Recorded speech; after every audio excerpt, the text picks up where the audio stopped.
ibu-ibu ini yang ibu. Dulu itu ulama itu hubungannya hanya dengan Allah, tidak pakai ilmu sosial. Ini penting. Ilmu sosial itu bisa jengkelkan. Misalnya kalau saya baik sama tetangga, tetangga saya tidak baik itu bisa jengkel. Atau baik sama istri ternyata malah ngelama bisa jengkel. Baik sama tamu ternyata malah tamunya kurang sopan atau mengganggu itu bisa jengkel. Sehingga dulu Nabi itu kalau menyuruh kebaikan itu mangkana yu'minu billahi wal yaumil akhir falyukrim dhaifahu falyukrim jarahu. Jadi kebaikan kepada orang lain itu atas namakan Allah. Sehingga kalau kita jengkel itu mudah memaafkan.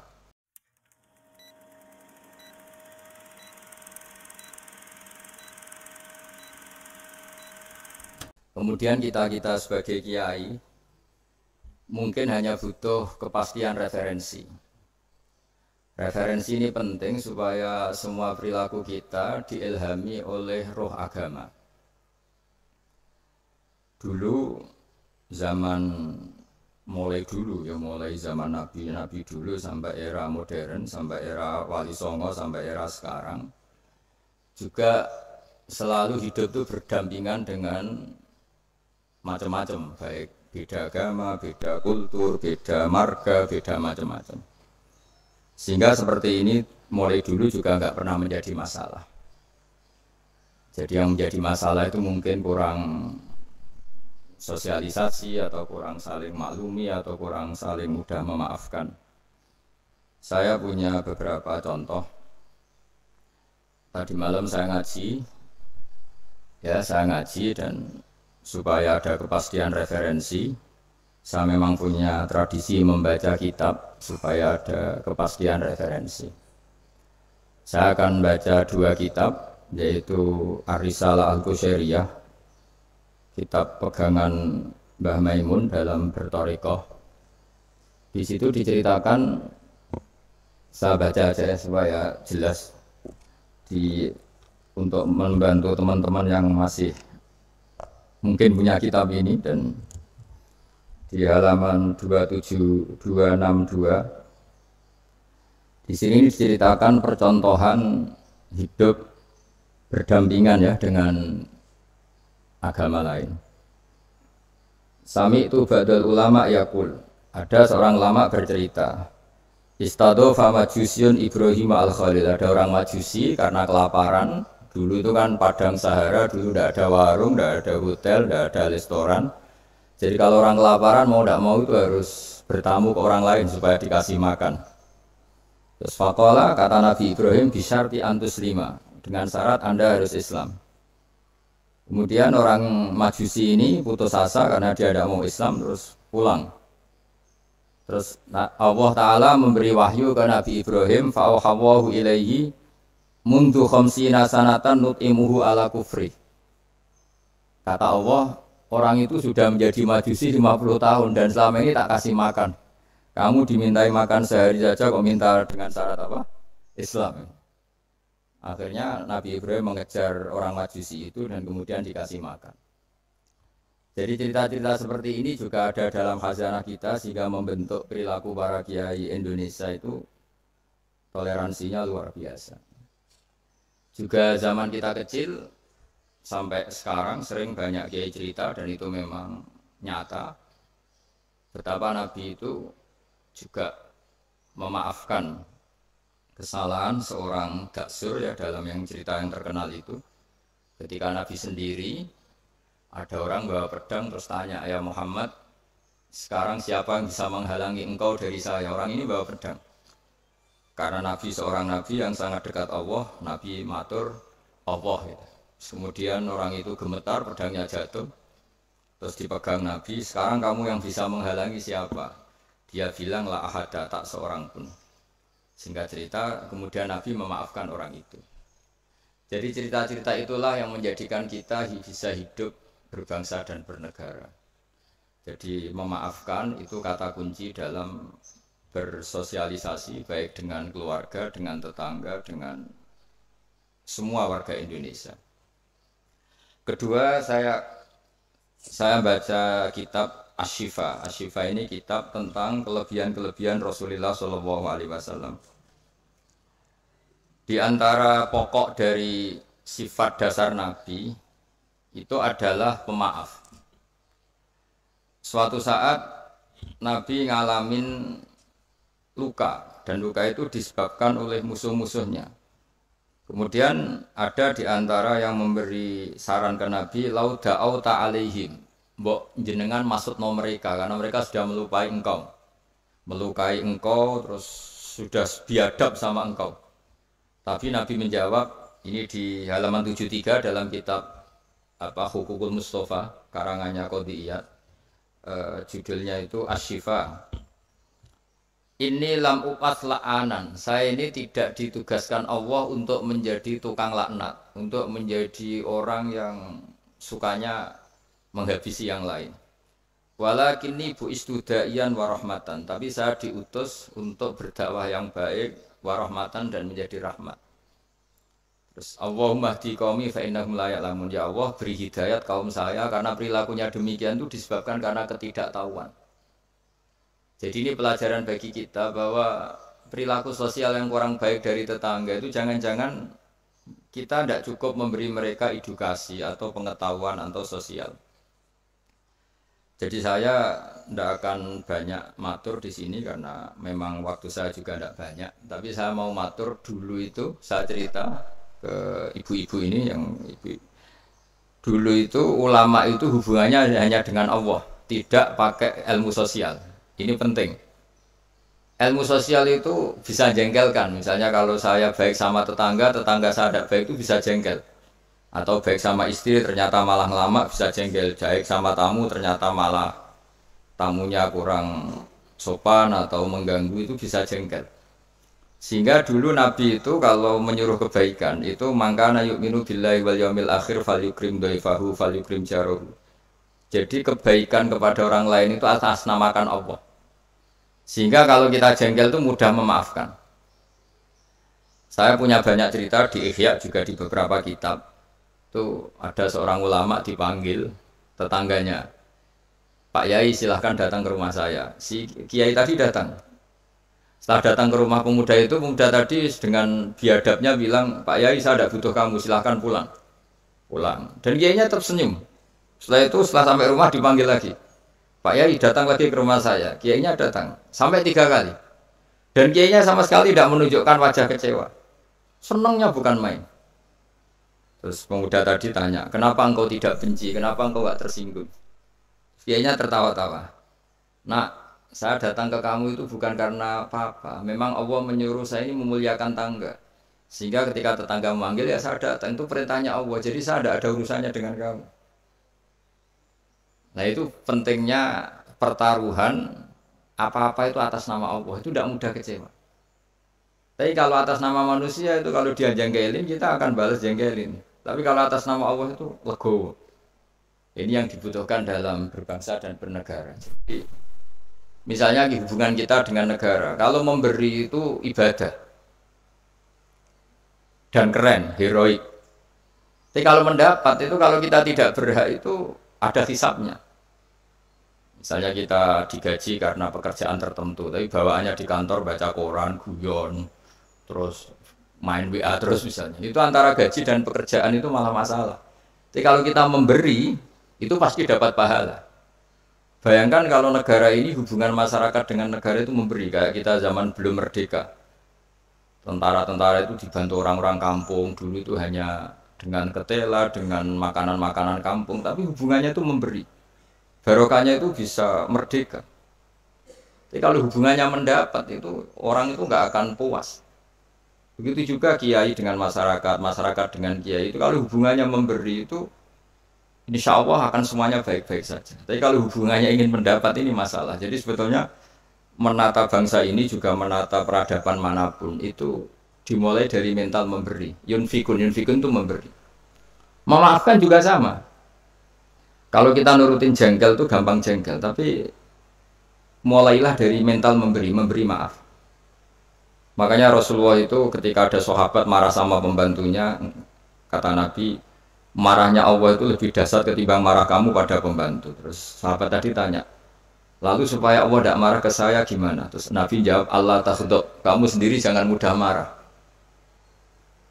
Jadi semua kekacauan sosial itu kan karena kita sadar punya hak, kemudian kalau terganggu kita marah. Gara-gara marah melahirkan pemecatan, melahirkan macam-macam, akhirnya melahirkan dendam macam-macam. Jadi dalam bulan Syawal ini kita harus berlatih memaafkan. Ya, jadi minal aidin wal faizin.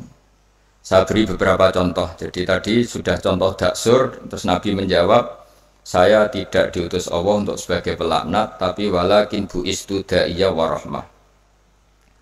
Terus ada lagi cerita tentang orang Badui. Orang Badui itu orang primitif yang kurang berperadaban. Itu datang ke Nabi kemudian memaki-maki Nabi, Muhammad, engkau jadi pemimpin harus yang adil. Enggak boleh tidak adil. Terus Nabi itu dengan senyum bilang, "Fama ya'dilu idza lam adil." Lalu yang adil siapa kalau saya sendiri tidak adil? Padahal Nabi ketika dilihat tidak adil itu punya ilmu yang luar biasa. Tak beri gambaran begini. Mungkin orang Indonesia tidak siap, tapi harus siap dilatih supaya siap. Apalagi ibu-ibu kayaknya agak siap. Nabi itu kalau ada orang sering memberi itu malah setelah Nabi kuat. Zaman dulu kuat itu artinya memenangkan istilahnya pergulatan antara hak dan batil. Hanya Nabi setelah ngalami Fatu Mekah itu ya mapan. Itu yang biasa berderma, biasa ngasih itu nggak dikasih. Tapi yang orang-orang barusan masuk Islam, barusan jadi orang baik itu dikasih banyak. Nah tentu ini dipandang banyak orang itu tidak fair. Tidak fair itu, oh yang dulu berjuang mati-matian nggak dikasih, yang tidak berjuang kok dikasih. Itu dianggap nggak adil oleh pikiran ini. Tapi cara berpikir nubuah tidak seperti itu. Cara berpikir nubuah itu orang yang biasa ngasih negara, misalnya berjuang kemerdekaan atau berjuang membebaskan Indonesia dari penjajah, itu mentalnya memberi ke negara. Ya itu sama Nabi malah, ya sudah mental memberi itu mental terbaik, nggak boleh diturunkan jadi mental mendapat. Itu cara berpikir Nabi. Kan nggak lucu kan orang dulu biasa memberi, lalu pas tua, pas mau mati mentalnya ingin mendapat. Kalau ndak geremeng, ini dari mantan heroik menjadi mantan heroik, terus sekarang mentalnya jadi sa'il, peminta-minta, itu kan ndak keren, turun derajat. Tapi kalau orang kan nggak terima, wong dulu zaman miskin sama saya, setelah kaya kok lupa saya. Sebetulnya ketika miskin kamu bantu temen, ketika kaya biar saja dia nggak bantu kamu, biar kamu ketemu Allah itu keren. Statusnya hanya membantu, bukan dibantu. Tapi ini insya Allah kayaknya banyak yang nggak siap. Jadi kalau kamu punya teman miskin, kok teman kamu jadi pejabat atau jadi orang kaya, biarin aja. Biar kamu tetap keren. Itu dulu tak bantu, sampai sekarang pun tetap tak bantu. Sekarang dia kaya, tidak minta bantuan saya, tapi saya tetap keren. Status membantu masih melekat. Tapi setelah kamu batalkan sendiri status Anda karena kamu minta-minta, kalau tidak geremeng, maka dari status membantu menjadi peminta. Itu nubuah namanya. Jadi nubuah itu pikiran yang super. Sehingga dan itu harus ditanamkan di hubungan kita dengan negara, dengan orang tua, dengan tetangga. Kalau bisa mental kita itu al-yadul ulya khairum minal yadis sufla. Mentalnya memberi. Kalau mentalnya memberi itu nggak gampang kecewa. Tapi kalau mentalnya tamak, didatangi bupati kok nggak ninggalin papa, didatangi gubernur pikirannya gitu, didatangi teman kaya begitu, ditandangin apa saja itu kecewa gara-gara punya keinginan yang macam-macam. Tapi kalau mental kita memberi, tersiksa kita kalau tidak bisa memberi ke negara, memberi apa saja. Memberi ke negara ikut jaga stabilitas nasional, memberi ke tetangga paling tidak kalau tidak bisa bantu ya tidak ganggu. Ya sudah seperti itu. Jadi memaafkan itu juga dimulai dari ilmu. Misalnya kita memaafkan teman padahal kita jengkel sekali. Dan memaafkan itu ada pahalanya di sisi Allah. Susahnya apa? Kadang kita berpikir enggak, wah kalau tak maafin dia nanti kumo luhur, nanti sombong. Hubungan hidup kita ini dengan Allah, bukan dengan makhluk. Sama lagi hubungan hidup kita ini dengan Allah, bukan dengan makhluk. Ya kayak tadi, kiai tadi. Nak, saya datang ke kamu karena perintah Allah, tidak ada hubungannya dengan kamu. Kok kamu jengkelin kayak apa, saya tetap akan datang.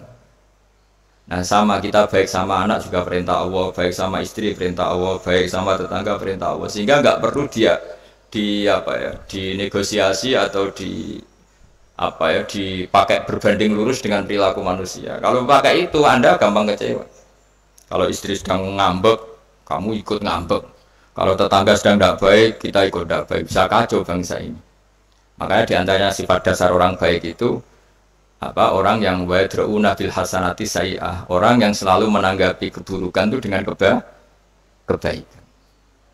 Ini cerita-cerita tentang kebaikan orang-orang dulu. Ketika akhirnya Rasulullah SAW memenangkan kota Mekah dan kota Mekah dikuasai, itu orang-orang yang dulu merangi Nabi, ingin bunuh Nabi, semuanya tuh takutnya minta ampun karena takut dibalas.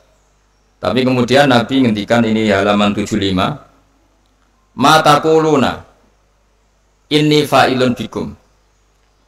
Apa pendapat Anda kira-kira apa yang saya lakukan terhadap kalian? Karena kalian ini musuhi kita, ingin bunuh kita, dan dulu sangat biadab sekali. Ini pertanyaan Nabi ke orang-orang Quraisy, orang-orang Mekah. Itu jawabannya orang-orang Quraisy, orang Mekah itu qalu khairan akhun karim wa ibnu akhin karim. Engkau tidak pernah saya saksikan lihat sebagai orang yang bengis, orang yang keras, sehingga kita santai-santai saja ketika engkau menang, karena engkau ini adalah akhun karim wa ibnu akhin karim. Engkau saudara yang terhormat dan keluarga yang terhormat. Terus Nabi menjawab mereka, aku kama qala akhi Yusuf la tasrifa alaikumul yaum idhabu fa antumut tulaqa. Saya akan mengatakan ke kamu sebagaimana Nabi Yusuf kepada saudara-saudaranya. Kita tahu kan saudara-saudara Nabi Yusuf ingin membunuh Nabi Yusuf, dicemplungkan ke sumur. Apa saja yang sifatnya biadab pernah dilakukan semua sama saudaranya Nabi Yusuf. Jadi ketika beliau jadi raja di Mesir, semuanya dimaafkan, bahkan dikasih fasilitas luar biasa. Padahal mereka saudara yang sangat biadab.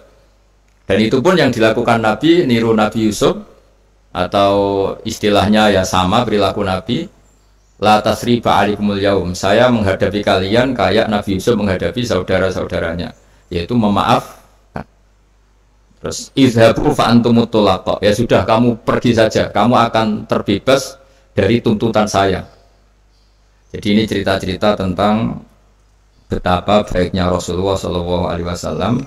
Dan kebaikan itu pula yang harus kita tiru, yaitu dimulai dari memaafkan. Wal afina anin nas.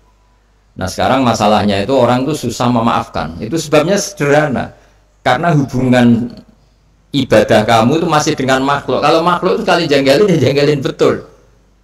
Nah itu Anda berarti didikte oleh makhluk, didikte oleh manusia.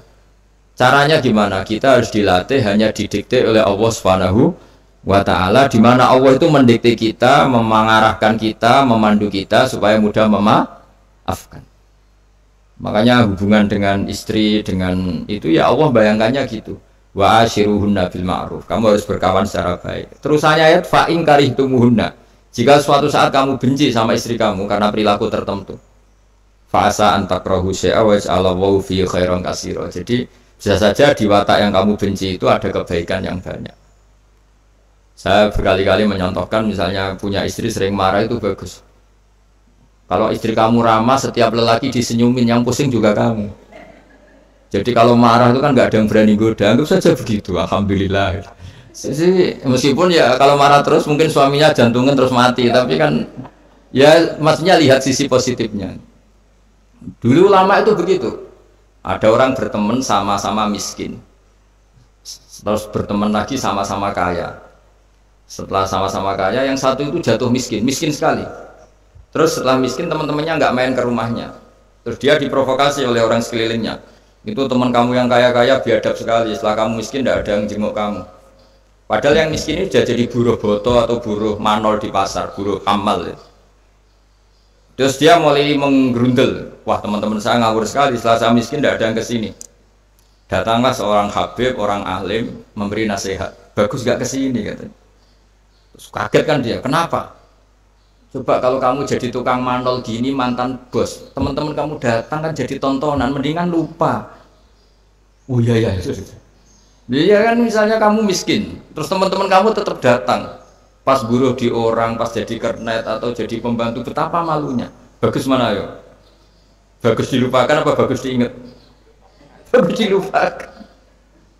Jadi orang itu harus melihat sisi bahwa di balik kodok kodar Allah ini ada hikmah yang kita tidak tahu. Ya sama, misalnya ada perempuan cantik dulu, semua lelaki melihat. Orang saya itu kukulan, bagus dilihat apa bagus enggak coba? Bagus enggak kan? Yang orang kaya dulu naik muka mobil saja enggak mau. bawa handuk saja nggak mau, bawa tas saja nggak mau. Setelah jatuh miskin jadi tukang manol di pasar, tukang angkut barang, terus teman-temannya tetap datang. Mendingan datang apa enggak? Enggak kan, daripada jadi tonton. Nah, di sini tuh kearifan ulama, orang tuh harus dilatih. Makanya saya ini ditamani orang ya seneng, enggak ya seneng. Kalau ditamani seneng ya nambahi konco, enggak ya seneng, berarti dosanya enggak diganggu, semuanya tak anggap seneng semua hidup. Jadi apa ya, pokoknya semua yang dari awal itu asik, indah sudah. Saya kenal orang ya seneng, enggak kenal ya seneng, sudah sama. Karena Allah sendiri yang tahu hikmah itu. Makanya saya berkali-kali bilang, Imam Syafi'i itu orang, saya berkali-kali bilang, Imam Syafi'i itu bilang punya teman banyak ya enak katanya, karena dengan punya teman ya teman sosial lah enak. Nggak punya teman ya enak. Itu saya berkali-kali cerita. Ya Imam Syafi'i banyak orang tuh nggak seneng jenengan. Alhamdulillah beneran. Kenapa? Orang arah utang ya. Jadi kalau kamu nggak disenangi orang satu kampung tuh artinya mereka tidak akan utang kamu, pinjam mobil kamu, tapi nak seneng, ribet kan? Jadi seneng ya ada hikmahnya, nggak seneng juga ada. Ada lagi yang lapor, Imam Syafi'i, orang yang tadi cium tangan anda, yang hormat anda, di belakang tuh ngerasani kamu. Jadi Imam Syafi'i, alhamdulillah, berarti saya wibawa, buktinya depan saya nggak berani. Jadi dianggap enteng saja. Jadi orang dulu itu segampang itu melihat fakta, yaitu ilmu ini yang menjadikan orang itu tidak uring-uringan cara Jawa itu, karena ilmunya luas, nggak gampang emosi. Jadi ya seperti ini, saya ini kan jam tidur saya, kalau saya terganggu ibu-ibu, tapi anggap saja ini umat Kanjeng Nabi. Setelah saya pulang, tidak saya ganduli, nanti suaminya tersinggung kan, masa ibu-ibu gitu. Ya sudah kalau mau pulang saja, biar suaminya agak cemburu, malah ribet kan katanya. Jadi dianggap enteng saja hidup oleh ulama-ulama dulu karena ilmunya cukup. Makanya Imam Abu Hanifah paling dikenang dalam makalah paling terkenal itu Allahumma, kata Imam Abu Hanifah ketika munajat sama Allah, ya Allah, mandoko bina sodruh faksuduruna ittasaati. Orang yang melihat saya itu nggak mampu sehingga dia mangkel, sehingga dia nggak bisa nerima sikap saya, tapi hati saya bisa memaklumi mereka. Misalnya kita kaya, top, terus banyak yang hasut, ya kita harus maklumi. Di mana-mana orang dihasut itu ya keren. Kalau kamu miskin yang mau ngasut itu siapa? Kalau kamu cantik dihasuti orang ya harus bangga. Kalau kamu jelek kukulen yang mau ngasuti itu siapa? Harus dimaklumi. Harus dimaklumi. Ya biasa aja. Ya kan? Misalnya suami jenengan kok sering melihat orang cantik harus dimaklumi. Memang suami saya normal gitu. Karena suami sampai untuk seneng wong wireng, kukulen, keriting, welek. Ini bojoku ini waras ora kan mestinya. Ya, tapi sampean nggak siap kan dengan ilmu-ilmu seperti itu. Jadi ya sudah biasa. Jadi memaafkan itu saya dimulai dari ilmu. Ilmu bahwa hidup kita ini hubungannya hanya dengan Allah Subhanahu wa Ta'ala. Dan Allah pula yang menyuruh kita mudah memaafkan. Tapi kalau Anda memaafkan berdasar hitung-hitungan sosial itu pasti sering tidak memaafkan karena mangkel itu ya mangkel dongkol kan, kita pernah dihujat, pernah dibully, pernah disakitin. Jadi kalau kamu ingat itu Allah Ta'ala menyuruh kita kebaikan dan Allah akan berjanji akan membalas orang-orang yang pemaaf, insya Allah kamu akan menjadi ringan. Terus yang terakhir dawuh Imam Ahmad bin Hanbal, beliau pernah dipenjara, beliau pernah dicambuk karena kebenaran, demi kebenaran, tapi orang-orang ini semuanya dimaafkan. Ketika ditanya kenapa engkau maafkan ya Ahmad, nanti di akhirat itu ada pengumuman, siapa yang pernah memaafkan temannya muslim, temannya atau tetangganya, silahkan berdiri di atas mimbar ini. Kata Imam Ahmad di riwayat itu fala yaqumu illal afun, kemudian yang bisa berdiri hanya orang yang pernah punya reputasi memaafkan.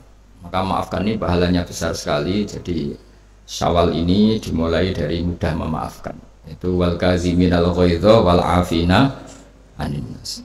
Matur nuwun semuanya, dan saya tidak bisa matur banyak karena saya juga sibuk karena yang ngajar dan belajar saya itu, supaya yang ganggu juga desanya tidak banyak-banyak. Jadi ya sama-sama enak gitu loh. Kalau suami jenengan nunggu juga nunggunya nggak lama-lama. Jadi Entah masih ditunggu tanda ya tidak tahu saya, tapi kan khusnudan lah, masih banyak yang nunggu itu, masih keluarga maksudnya banyak yang nunggu. Jadi saya mohon latihlah hidup secara ikhlas. Ikhlas itu apa-apa demi Allah Subhanahu wa ta'ala. Makanya itu bedanya Islam dengan yang lain. Maksudnya orang-orang ateis atau orang-orang yang tidak beragama itu hukum sosial kan segala-galanya. Bedanya yang beragama sama yang tidak beragama. Tapi kalau orang beragama itu pikirannya Allah. Jadi tentang berbaik sama tetangga saja karena mangkana yu'minu billah wal yaumil akhir. Sehingga buat tetangga itu tidak balas baik, kita inginnya juga tetap baik karena berdasar perintahnya Allah. Mbok anak sampean beweling tetap ingin baik karena itu perintah Allah. Tapi kalau sampean berdasar manusia, lapo tak sangoni nakal, lapo tak apii wong apik mbek aku. Nanti kacau, bangsa ini bisa kacau karena semuanya didikte sama makhluk. Makanya Islam itu mengajarkan apa? Kebaikan sosial pun karena berdasar perintahnya Allah Subhanahu wa ta'ala. Jadi saya kira demikian. Wassalamualaikum warahmatullahi wabarakatuh.